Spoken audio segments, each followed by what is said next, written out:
For half an hour more, Renfield kept getting excited in greater and greater degrees. I did not pretend to be watching him, but I kept strict conversation all the time. All at once that shifty look came into his eyes which we always see when a madman has seized an idea, and with it the shifty movement of the head and back which asylum attendants come to know so well. He became quite quiet, and went to sat on the ledge of his bed, resignedly, and looking into space with lackluster eyes. I thought I would find out if his apathy were real or only assumed, and tried to lead him to talk of his pets, a theme which never failed to excite his attention. At first he made no reply, but at length he said testily, "Bother them all. I don't care a pin about them." "What?" I said. "You don't mean to tell me that you don't care about spiders?" Spiders at present are his hobby, and the notebook is filling up with columns of small figures. To this he answered enigmatically, "The bridemaidens rejoice, the eyes that wait the coming of bride. But when the bride draweth nigh, then the maidens shine not to the eyes that are filled." He would not explain himself, but remained obstinately seated on his bed all the time I remained with him. I am weary tonight and low in spirits. I cannot but think of Lucy, and how different things might have been. If I don't sleep at once, chloral, the modern Morpheus, I must be careful not to let it grow into a habit. No, I shall take none tonight. I have thought of Lucy, and I shall not dishonor her by mixing the two. If need be, tonight shall be sleepless. Glad I made the resolution, gladder that I kept it.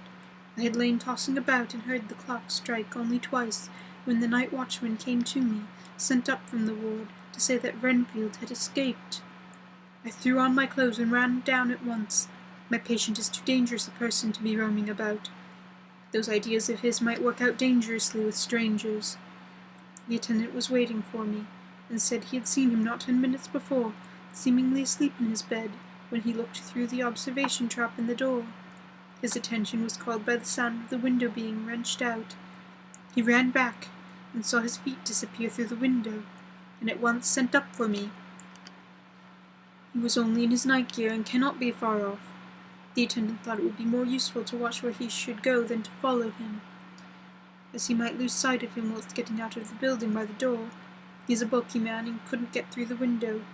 I am thin, so, with his aid, I got out, but feet foremost, and, as we were only a few feet above ground, landed unhurt.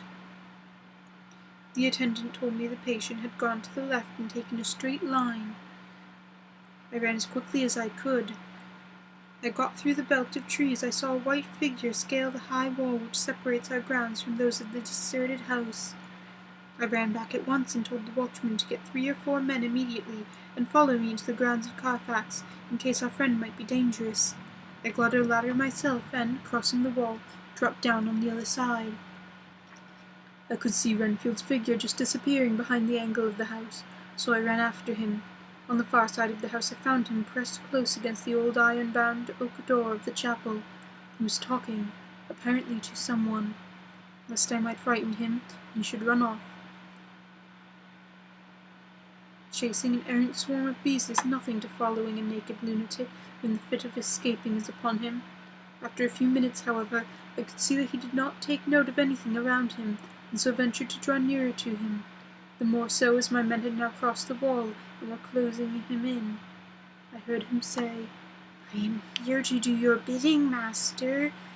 I am your slave, and you will reward me, for I shall be faithful. I have worshipped you long and far off. Now that you are near, I await your commands, and you will not pass me by.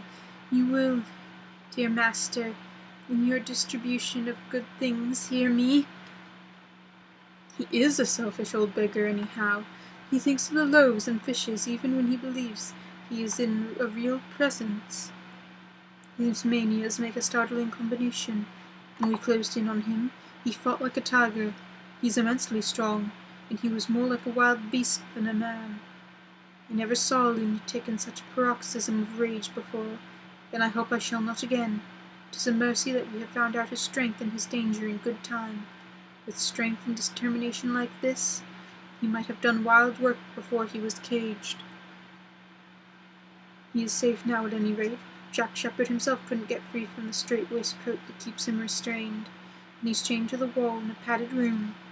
His crimes are at times awful, but the silences that follow his cries are more deadly still, for he means murder in every turn and movement. Just now he spoke coherent words for the first time. "I shall be patient, master. It is coming, coming, coming." So I took the hint and came to. I was too excited to sleep, but this diary has quieted me, and I feel I shall get some sleep tonight.